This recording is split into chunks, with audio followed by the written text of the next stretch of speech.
हाय नमस्कार दोस्तों। आप सभी लोग कैसे आई हो, आशा करते हैं आप लोग बहुत ही बेस्ट होंगे, जबरदस्त होंगे। तो आइए आज हम बात करेंगे बाबा साहब अम्बेडकर के बारे में। उनका महा जो परिनिर्वाण हुआ उसके बारे में चर्चा करने के लिए आए हैं। तो बाबा साहब अम्बेडकर 1916 में अपने सामाजिक जीवन में आए। किसी ने पूछा था कि बाबा साहब अम्बेडकर इस राजनीति में, इस आंदोलन में कब आए। तो साथियों मैं बता दूं कि बाबा साहब अम्बेडकर 1916 में अपने सामाजिक जीवन में आए और उसमें उम्र उनकी काउंट करें तो आप 25 साल थी। और 25 साल से लेकर के 56 तक यानी 40 साल तक बाबा साहब ने इस सामाजिक आंदोलन को, इस सामाजिक मूवमेंट को चलाया, इधर उधर कहीं नहीं गवाया। यानी 40 साल का हर साल, 40 साल का हर साल, हर साल का हर महीना, हर महीने का हर सप्ताह का हर दिन का हर घंटा, हर घंटे का हर मिनट का हर सेकंड और हर सेकंड का एक पार्ट बाबा साहब ने हमारे उद्धार और उत्थान करने के लिए लगाया, इधर उधर कहीं नहीं गवाया। ये 40 साल में बाबा साहब ने जो राष्ट्रव्यापी, देशव्यापी, भारतव्यापी स्वाभिमानी और स्वावलंबी आंदोलन जो खड़ा किया था, एक इतिहास था, एक संघर्ष था। बाबा साहब सबसे ज्यादा महत्व इतिहास को देते हैं। इतिहास क्यों सीखनी चाहिए? अगर आपको राजनीतिक जमात बनना है तो आपको संघर्ष करना पड़ेगा और संघर्ष इतिहास से सीखना पड़ता है। तो बाबा साहब अम्बेडकर 1916 से लेकर 56 तक 40 साल तक बाबा साहब ने हमारे लिए, समाज के लिए, गुलामों के लिए काम किया। जो शोषित पीड़ित थे उनके लिए काम किया, जो अधिकार वंचित थे उनके लिए काम किया, यानी समाज के जो भी तबके थे उन सबके लिए काम किया। किसी ने पूछा था कि बाबा साहब अपने सामाजिक आंदोलन की शुरुआत किस तरह की, तो मैं आपको बता दूं कि बाबा साहब के समय उस समय एक व्यक्ति था जिसका नाम है पी बालू। पी बालू मतलब पालवनकर बालू, यानी पालवनकर बालू नाम का एक व्यक्ति था जो भी चर्मकार जाति का था। वो उस समय क्रिकेट में बहुत बड़ा नाम कमाया था और उसका एक सत्कार के कार्यक्रम रखा गया था, जिसका सत्कार करने के लिए बाबा साहब आए थे और वहीं से अपनी सामाजिक आंदोलन की शुरुआत की। तो बाबा साहब से किसी ने पूछा था कि आपके जीवन का पहला काम क्या था, तो ये है उनका जीवन का पहला काम। तो साथियों मैं बता दूं कि बाबा साहब जब 1916 में अपने सामाजिक जीवन में आए तो उनके आंदोलन से पहले पूरे भारत में चारों तरफ आंदोलन चल रहे थे। बहुत सारे आंदोलन चल रहे थे, हर फील्ड में आंदोलन चल रहा था। और ये जितने भी आंदोलन चल रहे थे, ये सारे आंदोलन वर्ण व्यवस्था के, जाति व्यवस्था के, छुआछूत के, महिला की गुलामी के और आदिवासियों के अलगीकरण के खिलाफ ही चल रहे थे। तो बाबा साहब ने क्या किया कि जितने भी आंदोलन चल रहे थे इनका बहुत ही अध्ययन किया, अच्छी तरह से अध्ययन किया, अभ्यास किया। सिर्फ अध्ययन ही नहीं किया, बहुत बड़ा अध्ययन किया, रिसर्च किया। जब बाबा साहब ने इन सारे आंदोलनों के बारे में अच्छी तरह रिसर्च किया, अध्ययन किया, अभ्यास किया, तो 3 निष्कर्ष ढूंढ निकाला। 3 निष्कर्ष निकाले ढूंढ करके, जिसमें से पहला निष्कर्ष था there was no written document are available.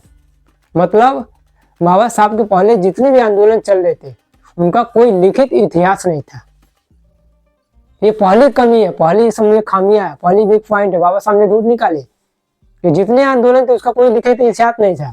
अगर लिखित इतिहास होता तो पता चलता कि किसने शुरू की, किसके समर्थन में शुरू की, कब शुरू की, कितना पूरा हुआ, कितना अधूरा है, किसने विरोध किया, किसने समर्थन किया, और पूरा नहीं हुआ तो क्यों नहीं पूरा हुआ, अधूरा है तो क्यों अधूरा है, ये सारा पता चलता। लेकिन पता क्यों नहीं चला? क्योंकि there was no written document are available, कोई लिखित इतिहास नहीं था, इसलिए पता नहीं चला। फिर बाबा साहब अम्बेडकर ने दूसरी कमियां ढूंढ निकाली। दूसरी जो कमियां थी, दूसरी जो खामियां थी, दूसरा जो वीक पॉइंट था उसको ढूंढ निकाला। और वो ये है कि there was no common goal, यानी जितने भी आंदोलन बाबा साहब के पहले चल रहे थे उनका कोई सामूहिक गोल नहीं था, उद्देश्य नहीं था, टारगेट नहीं था।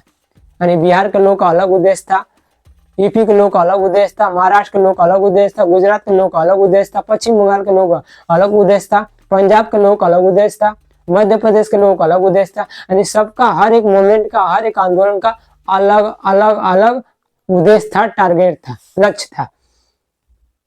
और सामूहिक उद्देश्य न होने की वजह से इसका सबसे बड़ा दुष्परिणाम क्या होता है?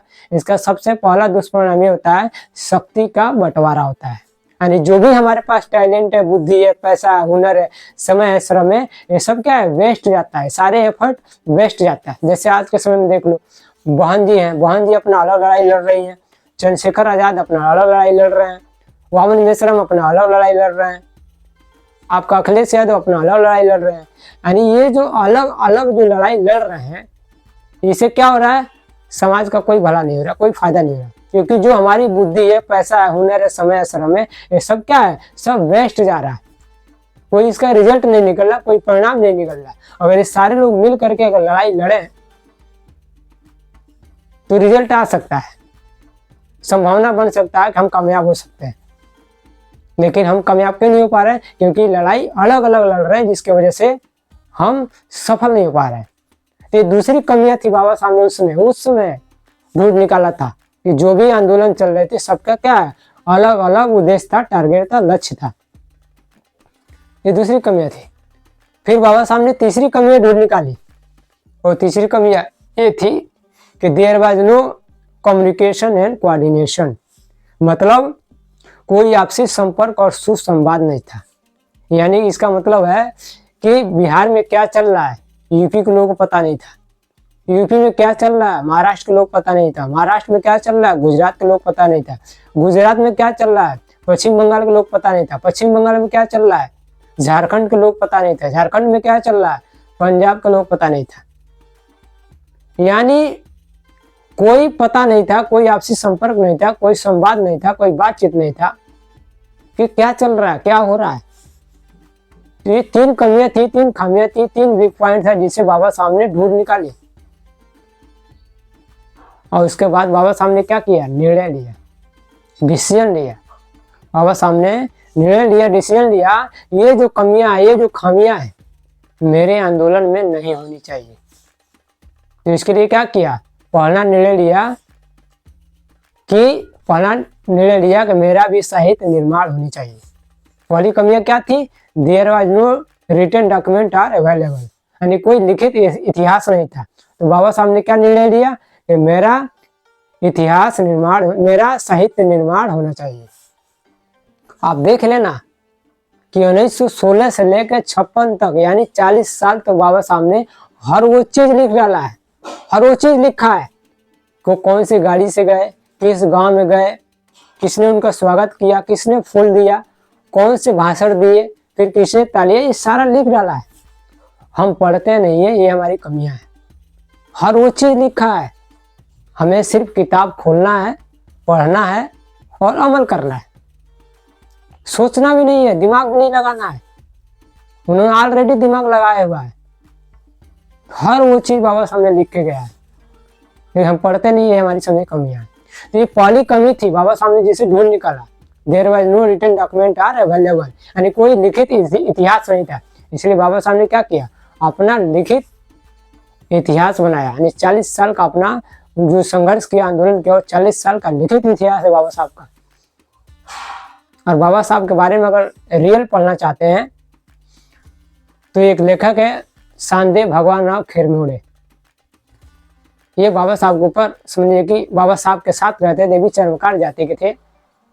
इन्होंने बाबा साहब के ऊपर किताबें लिखा है, जीवन चरित्र लिखा है, और बाबा साहब के सामने लिखा है, इसलिए रियल है। और दूसरी लेखक है बैरिस्टर बीसी कामले। ये दो लेखक हैं जो बाबा साहब के अलावा कुछ भी नहीं लिखा है, सिर्फ बाबा साहब के ऊपर लिखा और कुछ नहीं लिखा है। इसके लिए एक शब्द, एक पॉइंट में लिखा है। तो ये जो कैसे लेखक बने, इसमें शानदेव भगवान राव खिरमोड़े जो है, ये कैसे लेखक बने, इसका भी कहानी है। और कहानी ये है कि पहले मैट्रिक परीक्षा आपका 11वीं में होती थी, 11th में होता था, जिसको पीडी बोलते हैं, प्री डिग्री एग्जामिनेशन। तो शानदेव भगवान राव खिरमोड़े की मैट्रिक परीक्षा पड़ी थी, और परीक्षा में बैठने के लिए उनको परीक्षा फीस भरने के लिए उनके पास पैसे नहीं थे। तो उनको पता चला कि बाबा साहब नाम की कोई बहुत बड़ी हस्ती है, बहुत बड़े आदमी है और वो हमारे समाज के हैं। अगर हम उनके पास जाएं तो हमारी मदद कर सकते हैं, वो मदद करेंगे। तो जब उनको पता चला बाबा साहब के बारे में तो वो गए वहाँ पे और बाबा साहब से मिले और मिलने के बाद बताया कि बाबा साहब हम परीक्षा में बैठना चाहते हैं, परीक्षा देना चाहते हैं, लेकिन परीक्षा का फीस भरने के मेरे पास पैसे नहीं है, इसीलिए आप मेरी मदद करो। तो बाबा साहब ने कहा नहीं करूँगा। बाबा साहब ने कहा कि मैं मदद नहीं करूँगा। कहा कि मैं कितने लोगों को मदद कर सकता हूँ, तुम्हारे अकेले की मुझे चिंता नहीं है, मुझे भारत का हर बच्चा पढ़ना चाहिए, इसके लिए मैं प्रयास करने वाला हूँ। मैं कितने लोगों को पढ़ा सकता हूँ, कितने लोग पैसा दे सकता हूँ। बहुत सारे लोग हैं जो कहते हैं कि एक एक बच्चे को गोद लेना चाहिए, पढ़ाना चाहिए, मदद करना चाहिए। क्या बाबा साहब से ज़्यादा होशियार है? बाबा साहब को नहीं समझ में आया उसमें। तो बाबा साहब ने मना कर दिया, कहा कि मैं तुम्हारी कोई मदद नहीं कर सकता। फिर वो चेहरा छोटा कर लिया, दुखी होकर के, चेहरा लटका करके दुखी हो गया और जाने लगा। और जाते जाते मोड़ा और फिर बाबा साहब से आकर के बोला, तो ऐसा करो ना, इस कागज पे केवल लिख दो कि हमारे समाज का है, गरीब है, होशियार है, इसकी मदद करनी चाहिए। तो बाबा साहब ने कहा हाँ ये कर सकता हूँ। और फिर बाबा साहब ने कागज दिया, लिखा कि हमारे समाज का है, गरीब है, होशियार है, इसकी मदद करनी चाहिए, और नीचे साइन किया BR अम्बेडकर। ये जिसको भी दिखाता था लोग उसे पैसा देते थे, यानी जिसको भी दिखाता था कागज लोग उसको पैसा देते थे, क्योंकि बाबा साहब की साइन थी ना। बाबा साहब का साइन का मतलब दुनिया का सबसे बड़ा चेक हो गया ना। तो जहां जाता था जिसको दिखाता लोग पैसा देते थे। अभी आपको बता दूं कि बाबा साहब इस दुनिया में ऐसी चीज है कि बाबा साहब के ऊपर गाना गाओ तो पैसा मिलेगा, बाबा साहब के ऊपर पिक्चर निकालो तो पैसा मिलेगा, बाबा साहब के ऊपर वीडियो बनाओ तो पैसा मिलेगा, बाबा साहब के नाम पर कैलेंडर निकालो तो पैसा मिलेगा, बाबा साहब के ऊपर किताब निकालो तो पैसा मिलेगा। यानी कोई भी काम बाबा साहब के नाम पर करो तो पैसा मिलेगा, मांगने की जरूरत नहीं है। ऐसी चीज है बाबा साहब आज के समय में। तो इस प्रकार बाबा साहब ने लिखा, साइन करके दिया और उस तरह से वो बहुत सारे पैसे इकट्ठा किया और पैसे इकट्ठा करके परीक्षा का जो फीस था भर दिया और परीक्षा में बैठ गया, परीक्षा पास कर गया। फिर उसने BA किया, फिर MA किया और MA करने के बाद फिर बाबा साहब के साथ रहा। तो बाबा साहब के साथ रहा तो उन्होंने निर्णय लिया, कहा कि बाबा साहब ने जो हमारे ऊपर उपकार किया है, हमारे ऊपर जो एहसान किया, ये कैसे पूरा करनी चाहिए, कैसे भरनी चाहिए। तो उन्होंने निर्णय लिया कि बाबा साहब का जीवन चरित्र लिखेंगे, बाबा साहब की बायोग्राफी लिखेंगे। और फिर उन्होंने बाबा साहब की बायोग्राफी लिखी, उनके सामने लिखा। और 13 खंड है, 13 किताबें हैं जो रियल है, बाबा साहब के सामने लिखे हैं। जब मैंने उनके बारे में विलास खरात को पता चला, वामसेप के फुल टाइमर आपके विलास खरात है, जब उनको पता चला कि संजय भगवान राम खेरमोड़े बाबा साहब का जो राजगृह है दादर में, उसके बगल में ही रहते हैं, तो गए उनके घर गए उनसे मिलने के लिए, क्योंकि उनको वो जो किताबें थी वो किताबें फिर दोबारा छपने के लिए आदेश चाहते थे। जब उनके घर पे गए तो उनके घर के लोग घुसने भी नहीं दिया, अंदर घुसने भी नहीं दिया, क्योंकि जो उनका लड़का था, लड़के की जो बहू थी वो ब्राह्मण कन्या थी, इसीलिए विलास खरात जी को अंदर घुसने भी नहीं दिए। ये लोग इतने होशियार हैं, इतने चालाक हैं कि बाबा साहब का आंदोलन कहाँ लोग चला रहे हैं। बाबा साहब का आंदोलन चलाने में लोग कहाँ हैं, उन सभी के घर आप जाओगे तो ब्राह्मण कन्याएं मिलेगी। अब सबसे बड़ा उदाहरण बता रहा हूँ कि कोल्हापुर आप चले जाओ, कोल्हापुर में साहू जी महाराज के आंदोलन को जिन SC ST OBC के लोगों ने साथ दिया, उन सभी SC ST OBC के घर समझे ब्राह्मण कन्याएं। आपको पता नहीं होगी। यानी ये लोग इतने समझो कि चालाक हैं कि इतने शातिर माइंड के हैं, ऐसे काम करते हैं कि हमारे लोग उसी में फंस जाते हैं, पता ही नहीं चलता। बाबा साहब ने दूसरी कमियां थी उसको दूर किया। दूसरी कमियां थी there was no common goal, यानी कोई सामूहिक उद्देश्य नहीं था। तो बाबा साहब ने क्या किया, अपना टारगेट बनाया, मकसद बनाया, लक्ष्य बनाया, और लक्ष्य था व्यवस्था परिवर्तन। व्यवस्था परिवर्तन का अपना टारगेट बनाया। और ये कौन सी व्यवस्था परिवर्तन करना चाह रहे थे बाबा साहब? ये कौन सी व्यवस्था परिवर्तन करना चाह रहे थे बाबा साहब? तो साथियों में बता दो कि उसमें एक व्यवस्था चलती थी भारत में, वो है वर्ण व्यवस्था। और वर्ण व्यवस्था इस तरह खड़ी थी, ऐसे खड़ा था, मतलब इस तरह से था। सबसे ऊपर समझे ब्राह्मण बैठा था, उसके नीचे क्षत्रिय बैठा था, उसके नीचे वैश्य बनिया बैठा था, सबसे नीचे क्या था? सबसे नीचे आपका शूद्र था। ऐसे व्यवस्था बनाया था। ये जो सबसे ऊपर था, इसका अधिकार था सबसे ऊपर वाले का। तो ब्राह्मण को सबसे ऊपर जो ब्राह्मण अधिकार था, इसका 4 काम था। पहला काम था ये पढ़ेगा, पढ़ाएगा, धन रखेगा, हथियार चलाएगा। ये 4 अधिकार लिया था, 4 काम करता था। और क्षत्रिय को, इसके नीचे क्षत्रिय आता है। क्षत्रिय को क्या अधिकार दिया? कहा कि ये पढ़ेगा, धन रखेगा और हथियार चलाएगा। यानी पढ़ाएगा नहीं, खाली पढ़ेगा, धन रखेगा, हथियार चलाएगा। फिर उसके बाद से नीचे आता है बनिया, वैश्य बनिया को अधिकार दिया। इसको कहा कि तू पढ़ेगा और धन रखेगा। ये 2 अधिकार इसको दिया। और इसके हिसाब से इसको भी एक अधिकार होना चाहिए नीचे वाले का, शूद्र का। इसको क्या कहा? इसको कोई अधिकार नहीं दिया। इसको कहा तुम्हारा एक ही काम है, सेवा करना। इन तीनों का क्या करना है? ब्राह्मण, क्षत्रिय, वैश्य, बनिया है, इन तीनों क्या करना? सेवा करना। तो कैसे सेवा करना? निष्काम भाव से सेवा करना, यानी बिना कुछ मांगे, कोई इच्छा नहीं, कोई अपेक्षा नहीं, निष्काम सेवा करना है। तो हमारे लोगों ने पूछा कि इस निष्काम सेवा करने से इसे क्या मिलेगा मुझे? तो कहा पुण्य का संचय होगा, और पुण्य का संचय होगा तो आप ब्राह्मण बनोगे। तो हमारे लोगों ने 2500 सालों से खूब सेवा की, ब्राह्मणों की खूब सेवा की। और सेवा करने के बाद से जब काफी समय जब हो गया, तो हमारे लोग गए ब्राह्मण के पास। और ब्राह्मणों के पास गए तो कहे कि हम लोगों ने काफी समय से आपकी सेवा किया है और बहुत सारा पुण्य का संचय हो गया है, इसलिए अब ये बताइए हम ब्राह्मण कब बनेंगे? तो ब्राह्मणों ने बड़े शांत भाव से जवाब दिया कि अभी ये जन्म संपन्न हो चुका है, अब अगले जन्म में। अभी अगले जन्म को किसने देखा है? कबीर साहब ने बोला कि दुर्लभ मानुष जन्म में देह न बारंबार, तरवल जो पत्ता झरे बहुरी न लगे डर। यानी मनुष्य का जो जीवन उसी प्रकार दुर्लभ है, जिस प्रकार पेड़ से पत्ता अगर टूट के गिर जाए तो दोबारा उस पत्ते को उस डाली में नहीं जोड़ सकते हैं। उस तरह ये शरीर है, ये शरीर एक बार खत्म हो जाएगा तो दोबारा नहीं मिलेगा। और यहाँ ब्राह्मण क्या बोल रहे हैं? अगले जन्म में। अभी अगला जन्म कौन देखा है?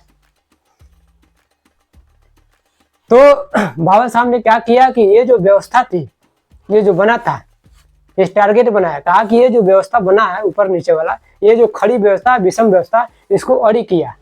कहा कि मैं सबको समान कर दूंगा, सबको एक समान रहेंगे, सारे को एक समान, ब्राह्मण, क्षत्रिय, वैश्य सब एक समान रहेंगे।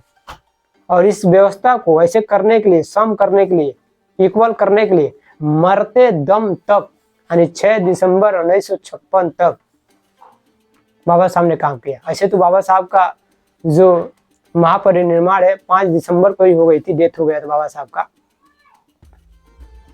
लेकिन उनका जो विश्वासु जो सचिव था नानक चंद्र रत्तू, जब सुबह में 6 बजे जब आया, सुबह में आया तो सब ये सारे लोगों को पता चले। तो बाबा साहब ने मरते दम पे काम किया इस व्यवस्था को खत्म करने के लिए। ये आपका दूसरा व्यवस्था है, दूसरी कमियां बाबा साहब ने दूर किया। और तीसरी कमी थी उस समय आंदोलन का, वो था there was no communication and coordination, मतलब आपसी कोई संपर्क और सुसंवाद नहीं था। इसके लिए बाबा साहब ने क्या किया कि 1942 में 18, 19 और 20 जुलाई को महाराष्ट्र की राजधानी नागपुर में 3 दिन का राष्ट्रीय अधिवेशन किया, सिविल कास्ट फेडरेशन का राष्ट्रीय अधिवेशन किया। और साथियों आपको सुन के हैरानी होगी कि उस अधिवेशन में पूरे भारत से 75,000 कार्यकर्ता आए थे, यानी 50,000 पुरुष थे उसमें, 25,000 महिलाएं थी, 75,000 लोग उसमें आए थे उस अधिवेशन में। और वहां पे बाबा साहब ने भाषण दिया, बोला कि ये जो हम आंदोलन कर रहे हैं, ये जो मूवमेंट चला रहे हैं, क्यों चला रहे हैं इसका ये भी बताया। कहा ये जो हमारी लड़ाई है सत्ता और संपत्ति के लिए नहीं है, बल्कि संपूर्ण आजादी के लिए है, ये भी वहां बताया, चर्चा की इसके ऊपर। तो ये जो 3 कमियां थी, 3 खामियां थी, 3 वीक पॉइंट थे, बाबा साहब ने तीनों को दूर किया। पहला, बाबा साहब ने जब अपने सामाजिक जीवन में आए तो उनके पहले जितने आंदोलन चल रहे थे सारे आंदोलनों का गहन अध्ययन किया। अध्ययन करने के बाद 3 निष्कर्ष निकाला। कौन से निष्कर्ष? कोई रिटर्न डॉक्यूमेंट नहीं, इतिहास नहीं था। दूसरा, कोई आपसी गोल नहीं था। तीसरा, कोई आपसी संपर्क और सुसंवाद नहीं था। इन तीनों को कमियों को दूर किया और दूर करने के बाद से बाबा साहब ने क्या किया? अपना लक्ष्य निर्धारित किया, टारगेट बनाया। और टारगेट क्या बनाया? व्यवस्था परिवर्तन। तो इसमें जो व्यवस्था परिवर्तन का जो लक्ष्य बनाया था, टारगेट बनाया था, इस उद्देश्य को पूरा करने के लिए बाबा साहब ने 3 और उद्देश्य बनाया। जैसे आपको यहाँ से अगर जाना, हिमालय पर्वत जाना है, तो आप दिल्ली से डायरेक्ट हिमालय पर्वत में नहीं चढ़ जाओगे ना, आप हिमालय के पास जाओगे, पहले पास जाओगे यहाँ से और वहां से चढ़ोगे ना। इसी तरह से बाबा साहब ने जो व्यवस्था परिवर्तन का जो लक्ष्य बनाया था, उस व्यवस्था परिवर्तन के लक्ष्य को पूरा करने के लिए 3 और उद्देश्य बनाया, 3 और लक्ष्य बनाया। जिसमें से पहला है छुआछूत का अंत करना। पहला है छुआछूत का अंत, ये तत्काल उद्देश्य बनाया, पहला टारगेट बनाया। और दूसरा बनाया, ये जो मूल निवासी बहुजन समाज के लोग हैं, राज्य करती हुई जमात बनाना। दूसरा टारगेट बनाया, बहुजन समाज के लोगों को राज्य करती हुई जमात बनाना, दूसरा टारगेट। और तीसरा टारगेट बनाया कि समता, स्वतंत्रता, बंधुता और न्याय पर आधारित नए भारत का, नए राष्ट्र का, नए देश का निर्माण करना। ये तीसरा टारगेट बनाया। ये 3 उद्देश्य बनाए बाबा साहब ने। और इन 3 उद्देश्य को पूरा करने के लिए 3 योजनाएं भी लाई बाबा साहब ने। वो तो योजनाएं भी 3 है। उसमें से पहला योजना है सेपरेट इलेक्टोरेट, पृथक चुनाव क्षेत्र। दूसरी योजना है सेपरेट सेटलमेंट, स्वतंत्र व सहतवास की योजना। और तीसरा योजना बाबा साहब ने लाया भारतीय संविधान। तो साथियों, मैं आज चर्चा करूंगा आपका जो 3 योजनाएं थी, उस योजना में पहला योजना था सेपरेट इलेक्टोरेट, पृथक चुनाव क्षेत्र। ये जो योजना थी बाबा साहब अम्बेडकर ने क्यों लाया था भारत में? साथियों, मैं आपको बता दूं कि 1918 में साउथ ब्यूरो कमीशन भारत में आया। ये साउथ ब्यूरो कमीशन भारत में क्यों आया? क्योंकि कांग्रेस ने अंग्रेजों से डिमांड किया था, मांग किया था कि हमें रिप्रेजेंटेशन का अधिकार चाहिए। यानी कांग्रेस की स्थापना 28 दिसंबर 1885 को तेग बहादुर नगर मुंबई में हुआ। और तब से इन्होंने अंग्रेजों से डिमांड किया था कि हमें भी रिप्रेजेंटेशन का अधिकार चाहिए, प्रतिनिधित्व का अधिकार चाहिए। तो काफी समय बाद अंग्रेजों ने साउथ ब्यूरो कमीशन भारत में भेजा इनके डिमांड का विचार करने के लिए। और जब साउथ ब्यूरो कमीशन भारत में आया तो उसमें कोल्हापुर के राजा छत्रपति साहू जी महाराज थे। और छत्रपति साहू जी महाराज को पता चल गया था कि अंग्रेज जल्दी भारत छोड़कर जाने वाले हैं। तो जब अंग्रेज इनके ही डिमांड का मांग करने के लिए यहाँ पर आ रहे हैं तो हमें क्या मिलेगा? फिर साहू जी महाराज ने बाबा साहब को कहा कि अब मांग लो, जो मांगना है मांग लो। फिर भास्कर राव जादव को भी कहा आप भी मांग लो, जो मांगना है। उसमें भास्कर राव जादव जातवार प्रतिनिधित्व की मांग की। भास्कर राव जादव उसमें कितने पढ़े लिखे थे? MA LLB थे। और उसमें BA, उसमें आपके मुंबई इलाके में BA में फर्स्ट आए थे। जब ये बात साहू जी महाराज को पता चला कि मराठा कुनबी लड़का BA में फर्स्ट आया मुंबई इलाका में, तो खुशी में साहू जी महाराज ने हाथी पर से साकर बांटे थे। क्योंकि पहले रिवाज था साथियों की कोई बड़ी खुशी होती थी तो शक्कर बांटने का रिवाज था हाथी पर से। फिर साहू जी महाराज ने भास्कर और जादव को अपने जिले का, अपने कर्मवीर संस्थान का पहला कलेक्टर नियुक्त किया। उसमें कलेक्टर की जो सैलरी होती थी 195 रुपये होता था। ये मराठों का पहला कलेक्टर है, अभी एक भी कलेक्टर नहीं है। तो जब ये बाबा साहब अम्बेडकर और भास्कर और जादव जब मांग कर रहे थे अंग्रेजों से अपने अधिकारों की, तो विरोध किसने किया? बाल गंगाधर तिलक ने। बाल गंगाधर तिलक ने खुलेआम विरोध किया, गाली देते हुए विरोध किया जगह जगह, जिसमें कुछ जगह अथनी आत्माओं कोलाम जाकर के विरोध किया और कहा कि क्या ये तेली तमोली कुनबटों को संसद में जाकर हल चलाना है? ऐसे गाली देते हुए विरोध किया। और इतना विरोध किया कि साउथ बोरो कमीशन को वापस जाना पड़ा। साउथ बोरो कमीशन कुछ नहीं दिया, कुछ नहीं कर पाया, लेकिन जाते जाते साउथ बोरो कमीशन एक खुट्टी मार दिया, और उस खुट्टी मारने से 3-4 सुधार हुए, जिसमें पहला सुधार हुआ 1919 में फर्स्ट इंडिया कानून भारत में आया, यानी भारत में ये लोकतंत्र का पहला लेसन भारत में आया। दूसरा सुधार हुआ कि हर 10 साल पर इसका रिव्यू किया जाएगा, यानी अभी जो ये परिस्थितियां निर्माण हुई है, जैसे बाल गंगाधर तिलक विरोध कर रहे हैं, आगे ये परिस्थिति क्या होने वाली है इसका रिव्यू करने के लिए हर 10 साल पर अंग्रेज भारत में आएंगे। ये रिव्यू सिस्टम आया दूसरा। और तीसरा कि साउथ बोरो कमीशन चला गया, लेकिन अछूतों को समझिए कि कोई अधिकार नहीं दिया, लेकिन जाते जाते उन्होंने क्या किया कि अछूतों की तरफ से 2 लोगों को नॉमिनेट किया, जिसमें पहला नाम है डॉक्टर BR अम्बेडकर और दूसरा डॉक्टर PG सोलंकी। ये दोनों अछूत हैं, दोनों को समझिए कि नियुक्त किया कि ये विधिमंडल में जाकर अछूतों की तरफ से कानून बनाएंगे। जब इसके बारे में बाबा साहब को पता चला, तो बाबा साहब ने इसकी समझिए कि इसे कहा स्पार्किंग लाइट कहा, ये पहली बार अधिकार मिला। उस समय बाबा साहब को बहुत खुशी हुई। बाबा साहब ने कहा सबसे बड़ी क्रांति है। उन्होंने कहा कि इसको 3 चीज़ों से सराहना की कि सम्राट अशोक के बाद सबसे बड़ी क्रांति है, दूसरा 2.5 साल में सबसे बड़ी क्रांति है, और तीसरा स्पार्किंग लाइट, यानी बाबा साहब अम्बेडकर विधिमंडलों में जा करके ब्राह्मणों के साथ बैठ करके कानून बनाएंगे और बताएंगे कि हमारे लोगों के साथ, हमारे लोगों के लिए कैसा कानून होना चाहिए, कैसा नहीं होना चाहिए।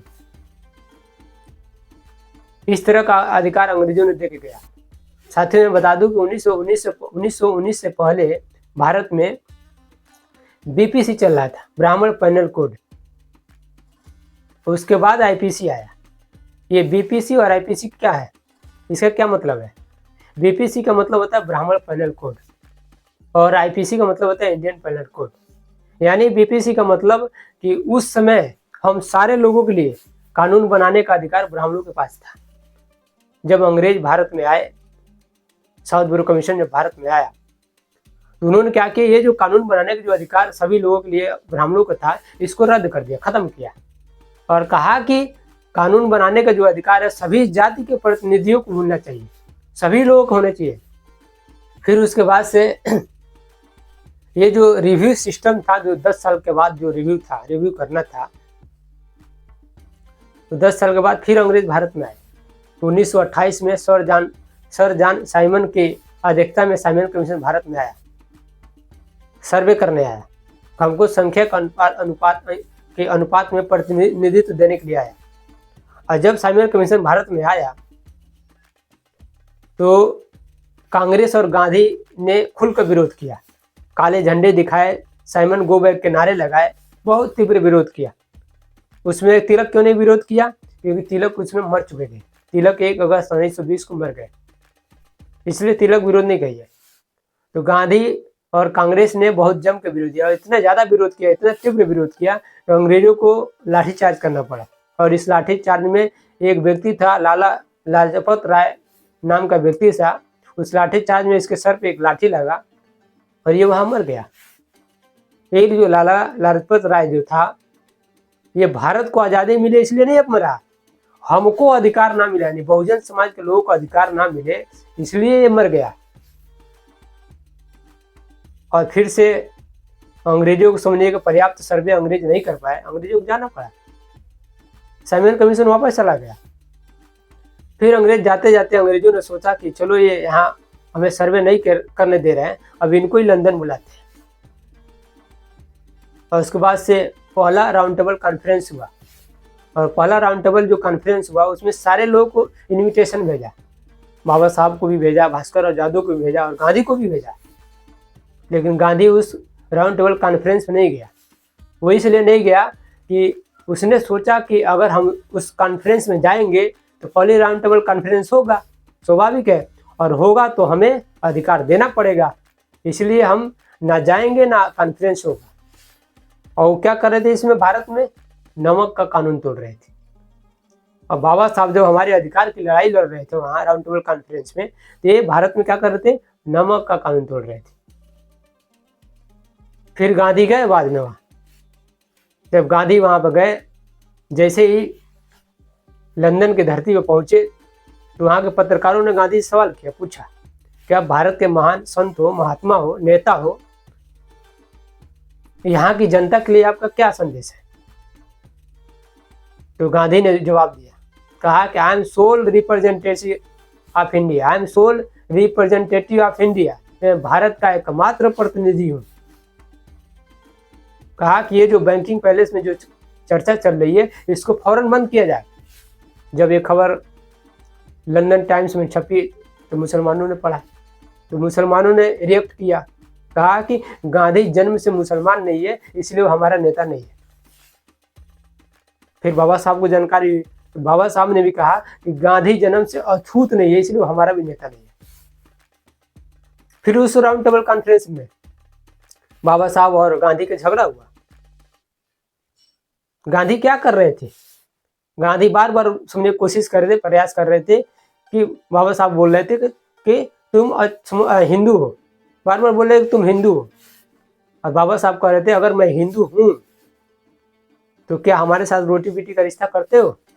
क्या हमें मंदिर में जाने देते हो? क्या हमें हमारे लोग छूने का अधिकार देते हो? फिर बाबा साहब ने समझिए कि गांधी को चुप कराया, चुप, एकदम चुप।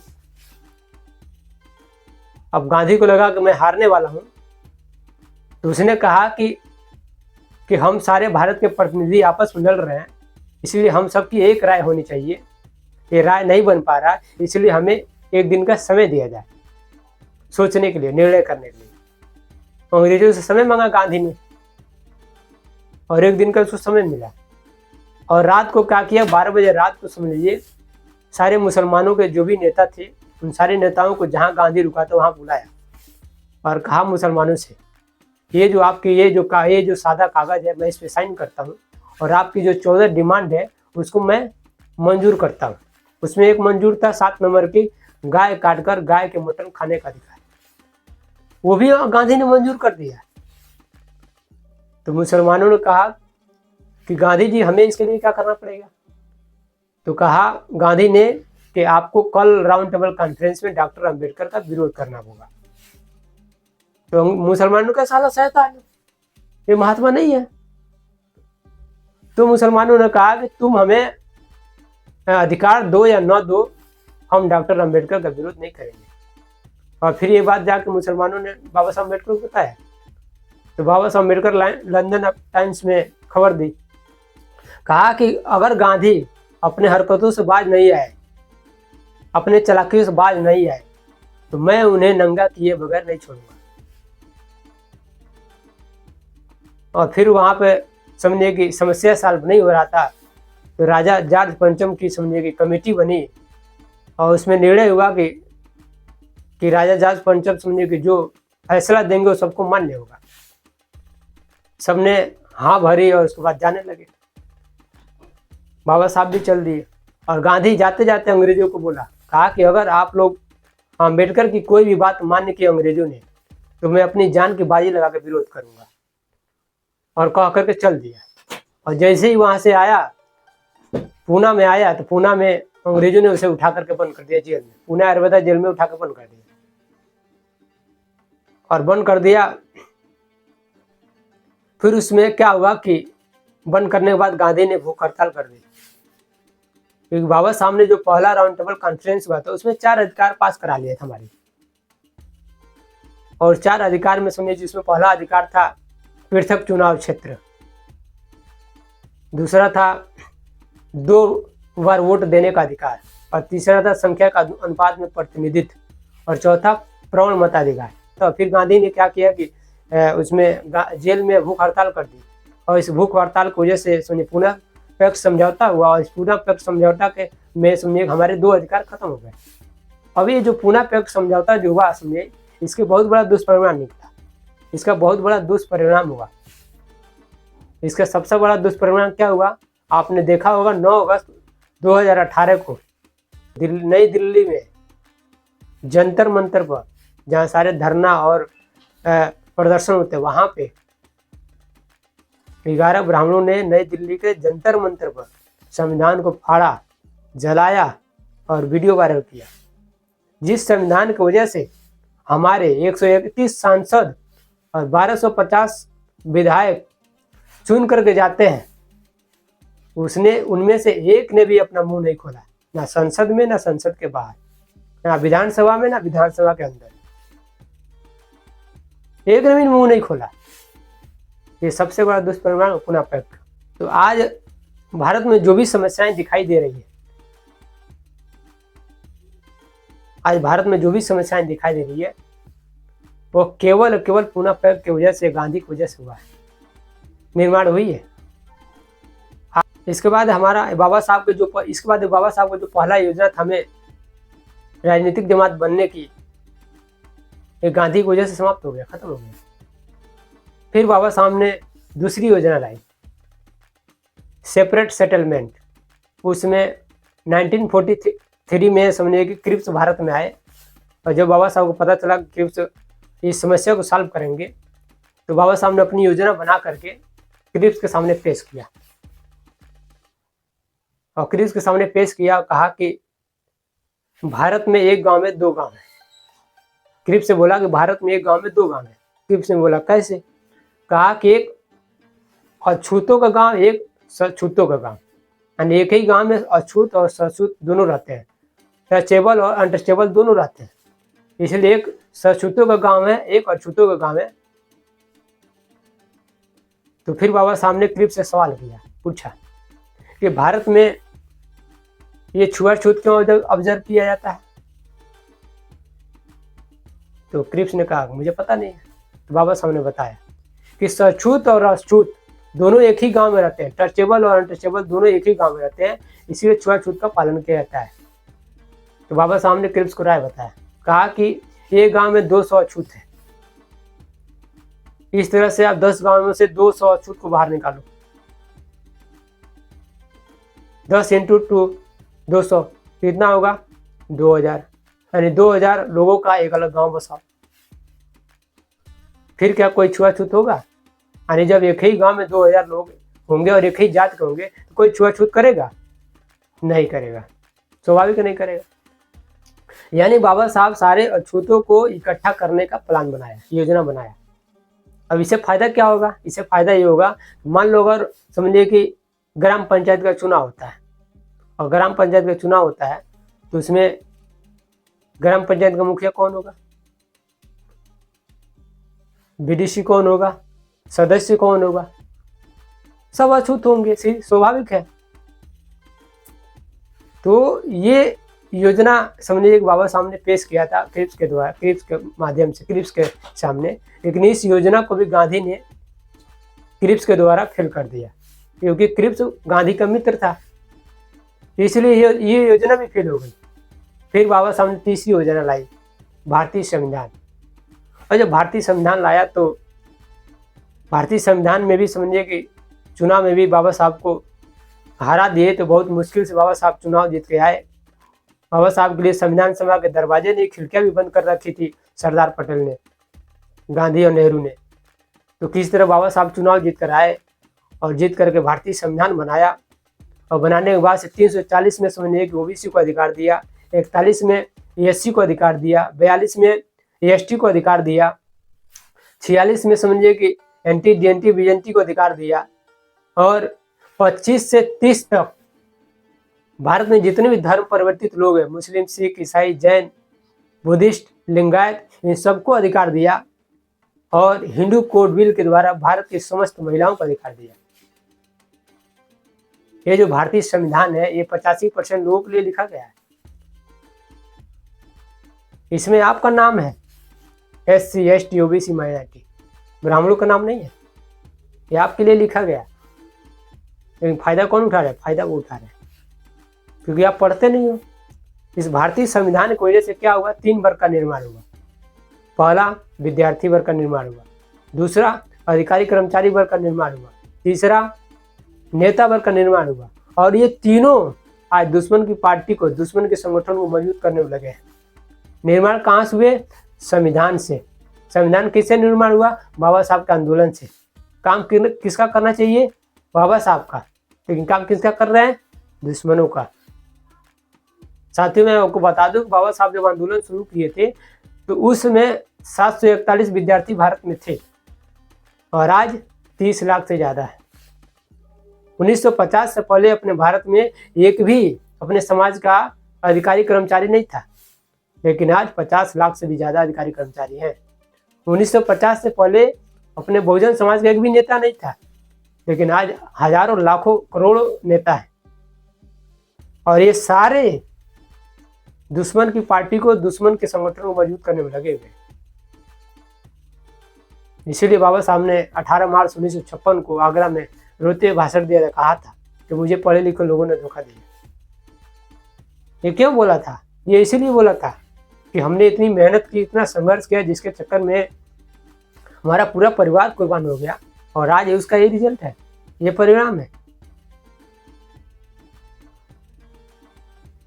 तो आई होप आप लोगों को मेरी बातें समझ में आई होगी और फिर हम जो चीज़ें अभी बाकी रह गई है उसको हम अगला फिर जो एपिसोड आएगा, वीडियो आएगी, उसमें हम आपको जानकारी देंगे। तब तक के लिए आप लोग चैनल बने, चैनल को लाइक और सब्सक्राइब करिए और ये जो जानकारी है आपको कैसे लगी कमेंट बॉक्स में कमेंट करके बताइए। तब तक के लिए सभी को जय भीम, नमो बुद्धाय।